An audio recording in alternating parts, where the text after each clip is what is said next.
안녕하십니까.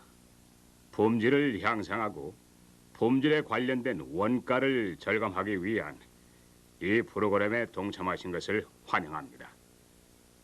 이 시간은 첫 강의로 품질 개선의 필요성에 대한 증명이란 주제를 가지고 시작해 보겠습니다. 우리의 목적은 품질을 향상시킴으로써 매년 품질에 관련된 원가를 절감하자는 것입니다. 왜 우리는 해마다 품질 개선을 필요로 할까요? 우리는 시장성 있는 제품과 경쟁력 있는 원가를 필요로 하기 때문입니다. 그렇지 않으면 해마다 개선된 상품을 만들어내는 경쟁자에게 시장을 잃게 됩니다. 전형적인 예로 일본의 품질 혁명을 돌이켜봅시다. 2차 세계대전 후에 일본은 그들의 산업을 민간 위주의 산업으로 바꾸려고 했지만 형편없는 품질로 인해 수출할 수 없었습니다. 따라서 일본 기업들은 품질의 혁명을 단행했습니다.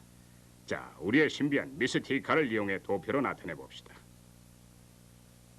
이 모형에서 수평선은 10년씩의 연대를 나타냅니다.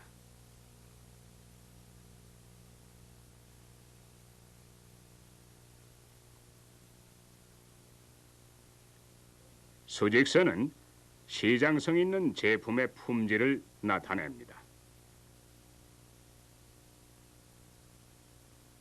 1950년에 서구의 품질은 높은 수준이었습니다.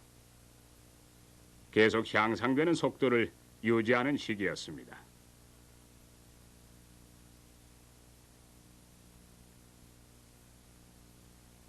그러나 1950년대 일본의 품질은 형편이 없었습니다. 그 후 일본은 대규모의 품질 향상을 위한 교육 프로그램에 투자를 했습니다. 이를 통해 그들은 품질을 개선하는 방법을 배우고 해마다 대단한 속도로 품질을 개선시켰습니다. 어림잡아 1970년 중반에 와서는 서구의 품질과 대등하게 됐습니다.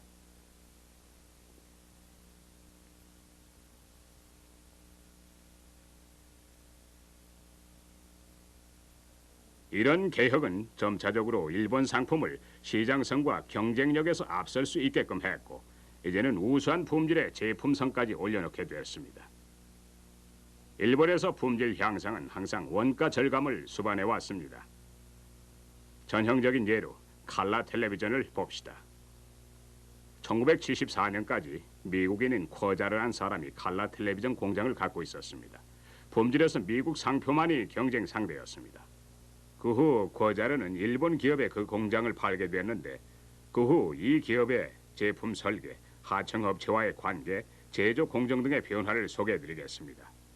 그중 품질 문제가 제조 원가에 미치는 영향에 대해 설명드리겠습니다. 이 강의 시간 동안 저는 이 스크린과 이 티카, TV 모니터로 많은 시각적인 교육을 제시할 것입니다. 이러한 기구의 대부분은 여러분의 교재에 재현됩니다. 이 페이지 숫자가 화면에 비치게 됩니다. 교재에는 제가 말하는 것을 포함해서 보충 설명도 있을 것입니다. 보증 기간 동안에 애프터 서비스 비용이 1년에 2,200만 달러에서 400만 달러로 절감되었습니다. 공장에서 불량품을 골라내고 재작업을 해야 하는 인원이 120명에서 15명으로 줄어들었습니다. 따라서 새로 이 기업을 인수한 사람들은 보다 낮은 고장률과 저렴한 제조 원가로 고객에게 좋은 품질을 제공한다는 최고의 목적을 이루게 됐습니다. 우리는 개선이 필요할 뿐더러 우리 관리자들은 개선을 해야 한다는 책임감 아래 이를 처리해야 할 필요가 있습니다. 일반적으로 기업의 관리자들은 품질 개선을 위한 중요한 개념과 방법을 배우고 공부하여 개선 활동의 순서를 이해한 다음 이 보편적인 순서를 실제 사내 문제에 적용하게 됩니다. 이 프로그램은 단지 교육을 위한 프로그램만은 아닙니다. 우리 프로그램은 총 16개의 강의로 되어 있습니다.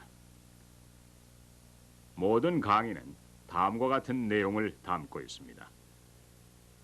우선 책자를 미리 예습하고 약 30분간 비디오 테이프를 보게 됩니다.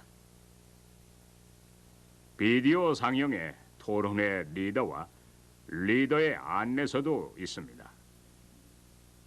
프로젝트 진행 과정에 대한 검토는 다음 강의에 앞서 하게 되며 그 프로젝트는 몇 주 전부터 계획되게 될 것입니다.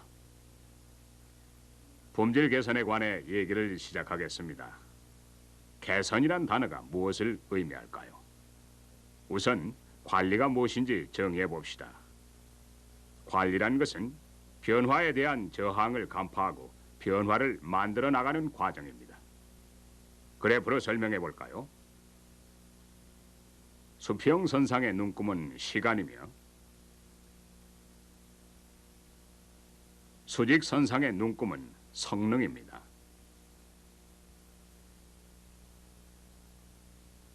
위로 올라갈수록 좋지 않은 것입니다.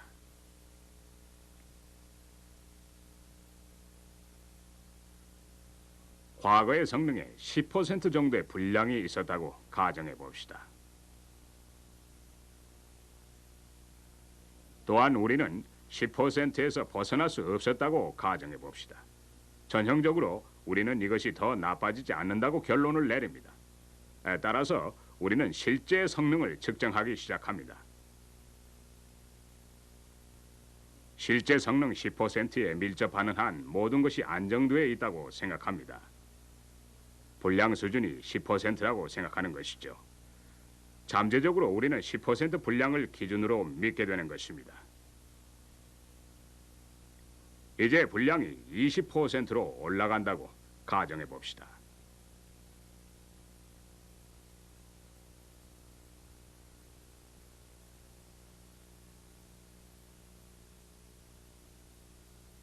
이런 현상은 많은 비상 신호를 일으키고 현장에 모여서 시정 조치를 하게 됩니다.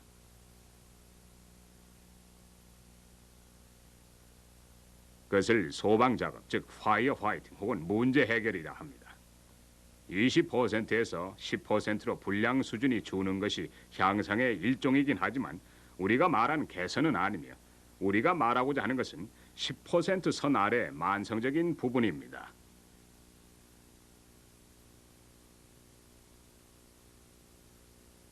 우리가 10%에서 3%로 불량을 줄인다고 가정해 봅시다.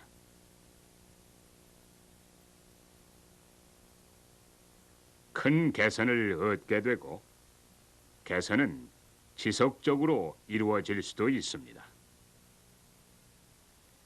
그런 만성적인 수준에서 줄일 수 있는 게 우리가 말하는 개선이라는 것이며 산발적으로 일어나는 것과는 매우 다른 것입니다.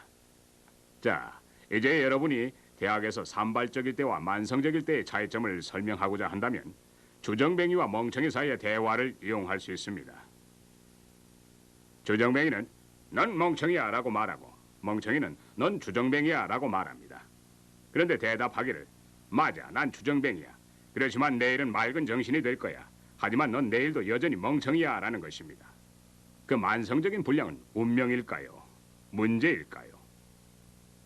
천연두를 봅시다.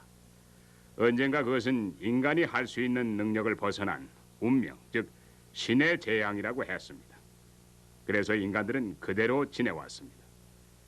그리고 미국에서 천연두의 내력을 보면 만성적인 상황 하에서 종종 산발적인 상태를 보게 됩니다. 이제 천연두는 없어지고 있습니다. 결국 문제였던 것입니다. 우리가 현상 타파라고 부르게 될 경우는 전례가 없는 혁신적인 개선을 의미하며 브레이크 스루라는 현상 타파는 유익한 변화를 만드는 창의력으로 정의될 것입니다. 우리들은 관리자들이 개선을 실시함으로써 얻은 유익한 결과를 검토함으로써 일반적인 현상 타파의 절차를 자연스럽게 이해할 수 있을 것입니다. 간단히 순서를 말씀드리면 우선 개선에 대한 필요성을 증명합니다. 왜 우리가 변화를 시키지 않으면 안 되는가 하는 문제입니다. 그런 다음 특히 해결해야 할 것이 무엇인가를 프로젝트로 제시하게 됩니다. 프로젝트를 해결하기 위해서 조직이 필요합니다. 각각의 연구 과제를 이끌어가는 조직과 각 연구 과제를 분석하고 진단할 조직입니다. 그런 다음 문제 상황에 대한 진단과 의식의 현상 타파가 따릅니다. 다음으로 변화를 극복하는 저항력을 포함해서 새로운 지식에 의한 개선 조치 단계가 필요합니다. 그리고 마지막으로 개선을 지속하는 새로운 단계의 관리입니다. 이런 순서는 보편적인 것이며 우리는 이러한 단계를 모든 현상 타파를 위해 사용할 것입니다. 그 첫 번째 단계가 품질 개선의 필요성에 대한 증명입니다. 많은 관리자들은 수십 년간의 바쁜 회의 때문에 현상 타파할 시간이 없었습니다. 따라서 그들은 만성적인 불량으로 알아왔습니다. 예를 들어서 자재 스크랩 수준이 10% 넘어선 공정이 있습니다. 몇 년 동안 모든 부문이 10%의 기준을 따랐습니다. 자재 관리 부문에서는 자재 발주 카드에 한 점 한 점 늘어가게 됐습니다. 이제 스크랩이 10%를 넘지 않은 한 자재 부족은 없습니다. 제조기술 부문에서는 10% 추가 재료를 처리하기 위해 10%의 추가적인 기계를 사용하게 됩니다. 이제 스크랩이 10%를 넘지 않는다면 제조 공정상 보틀넥 현상은 없다고 말합니다. 표준 원가의 10%를 첨가해서 제조 원가를 계산합니다. 따라서 스크랩이 10%를 넘지 않는다면 원가 변동은 없습니다. 품질관리부서에서는 스크랩을 고발하지만 스크랩이 10%를 넘지 않는 한 특별한 문제로 간주되지 않습니다. 따라서 모든 부서에서는 10%를 당연한 것으로 여기게 됩니다. 따라서 경고장치와도 연결되어 있지 않습니다. 경고장치도 10% 이하는 알지 못합니다. 따라서 공정에서는 10%의 스크랩을 계속해서 만듭니다. 어떻게 우리들이 만성적인 낭비를 밝혀낼 것이며 그 만성적인 낭비를 증명해 볼 수 있겠습니까? 최선의 방법은 낭비의 양을 관용, 즉 돈으로 표시하는 방법입니다. 그 결과치는 경고 신호가 되거나 혹은 개선을 할 수 있는 기회를 제공하게 될 것입니다. 처벌은 없지만 많은 경영인들은 자극을 받게 됩니다. 예로서 한 출판사가 다음과 같은 의문을 제기했습니다. 운영 자금이 절약될 것인가? 그들은 이런 계산을 산출했습니다. 거래 명세서와 주문의 크기를 주목해 주십시오. 이 회사의 실수로 인한 낭비 비용은 총 170만 달러로 중소기업 수준으로는 큰 액수였고 교정을 요하는 어마어마한 양의 실수는 교정을 볼 때 인쇄상의 실수를 찾아내기 위한 많은 시간을 빼앗고 있었습니다. 전체적으로 실수를 찾아내는 비용이 총 비용의 82%를 차지하고 있습니다. 분명히 이러한 엄청난 실수를 해결하지 못한다면 경비 절감은 불가능합니다. 실수 예방에 소요된 노력을 알아보겠습니다. 이 회사는 매년 3만 달러를 지출했습니다. 낭비되는 비용의 2%보다 적습니다.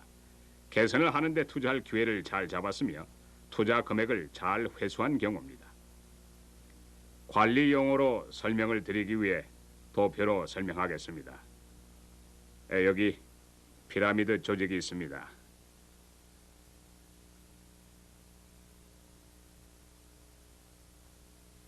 꼭지점이 고위 관리자입니다. 즉 사장과 부사장입니다. 맨 밑에 층은 생산 감독이나 작업자입니다.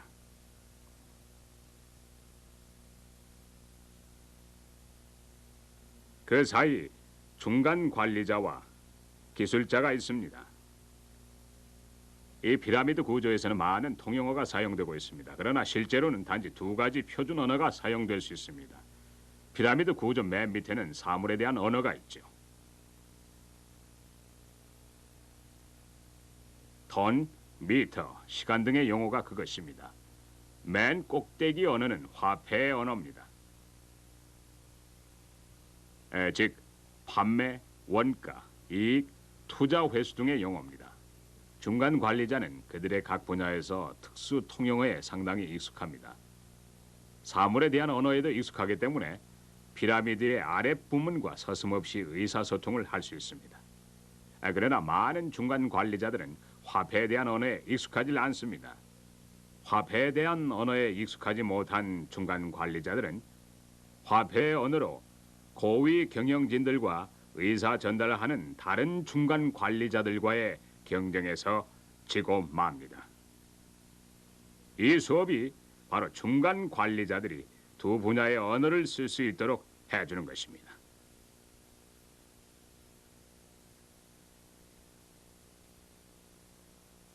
그 출판 회사의 경우는 논리적인 화폐 언어로 설명되었습니다. 그러나 우리 회사를 위해서는 어떻게 해야 할까요? 두 가지 접근법이 있습니다. 첫 번째는 추정식입니다. 쉽고도 신속한 방법이죠. 우리는 며칠이나 몇 주 안에 중요한 것만을 집중적으로 연구한 다음 적절한 추정식을 산출할 수 있습니다. 두 번째는 특히 회계와 품질 관리 부분에 의해 많은 노력을 들인 다음 회계 시스템을 완성시켜 나가는 방법입니다.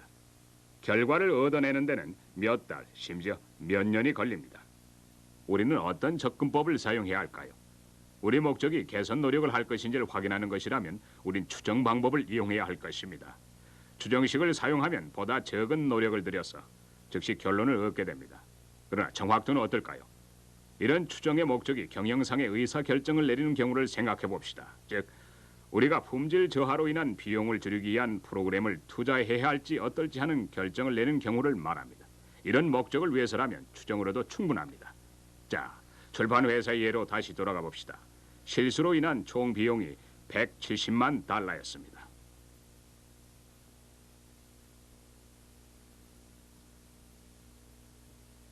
그것은 추정이었습니다. 이런 계산이 140만 달러로 낮거나 200만 달러로 높게 계산되었다고 가정해 봅시다. 경영인들은 역시 막대한 숫자라고 반응을 나타내게 될 것입니다. 비용 절감은 나중에 보도록 합시다. 다시 말해서 추정에 의한 오차에도 불구하고 경영상의 결정은 가능케 합니다. 추정을 하는 것은 거래를 성립시키는 데 사용합니다. 반환된 물건, 종이 조각, 수리 시간, 장치 등은 셀 수 있습니다. 이것이 실수입니다. 이들 물건을 돈으로 바꾸려면 추정이 요구되고 추정의 오차를 줄이기 위해서 경영자 팀과 심사위원회를 이용할 수도 있습니다. 특히 믿을 만한 고위 관리자 혹은 회계상 특별한 지식이나 경험이 있는 사람을 팀의 일원에 포함시킬 수도 있습니다.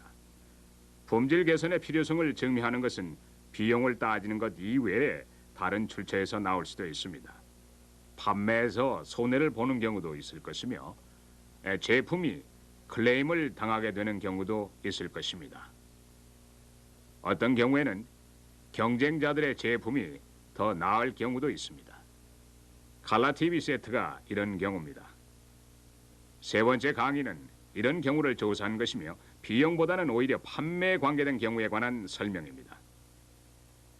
품질 개선의 필요성은 품질이 사회에 미치는 영향 때문에 새로이 형성된 조직의 영향 때문일 수도 있습니다. 가장 심한 것은 제품 안전을 요구하는 것일 수 있고 정부의 규제 혹은 규정일 경우도 어쩔 수 없는 경우입니다. 예를 들어 에너지를 효율적으로 활용하기 위해 새로운 법이 제정되면 좀 더 가벼운 자동차 계획이 필요하게 됩니다.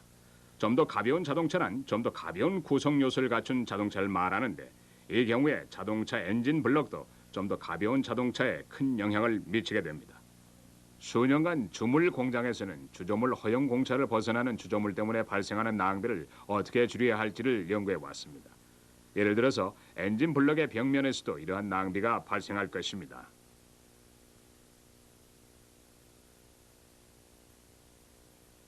두꺼운 벽면에서는 허용 공차는 크기 때문에 괜찮았던 것이 좀 더 얇은 벽면에는 허용 공차가 더욱 작아지게 되므로 결과적으로 불량품을 만듭니다. 이러한 불량품을 감수하기 위해서는 정밀도를 높이는 방법으로 개선돼야 합니다. 최종 제품의 요구사항 때문에 공정에서 개선의 필요성이 생기는 것입니다.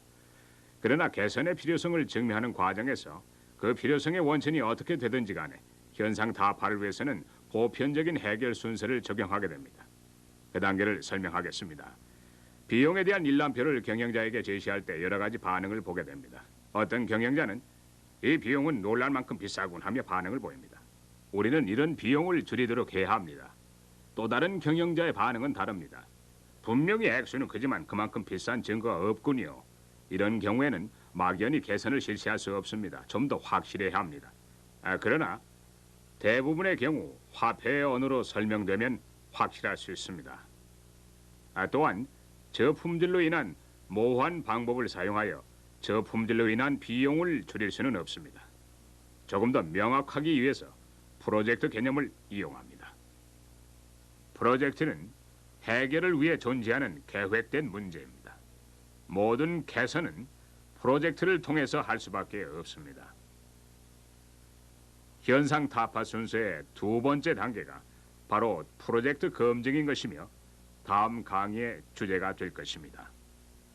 자, 이 강의의 주요점을 검토해 봅시다. 우리의 목적은 매년 품질의 개선과 품질에 관련된 비용을 줄이는 노력을 지속적으로 행하는 것입니다. 지속적인 개선으로 인해 우리는 만성적 불량과 만성적 고가 비용을 줄이는 것입니다.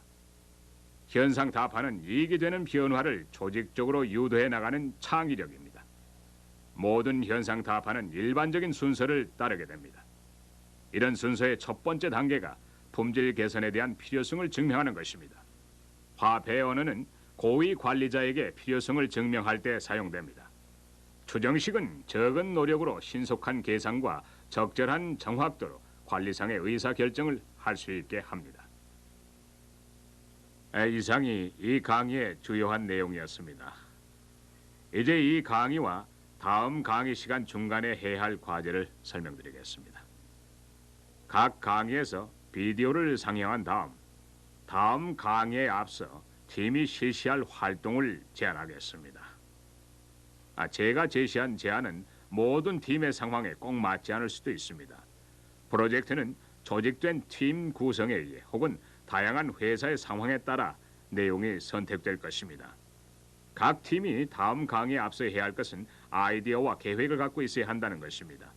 마지막으로 팀 리더에게 말씀드리겠습니다.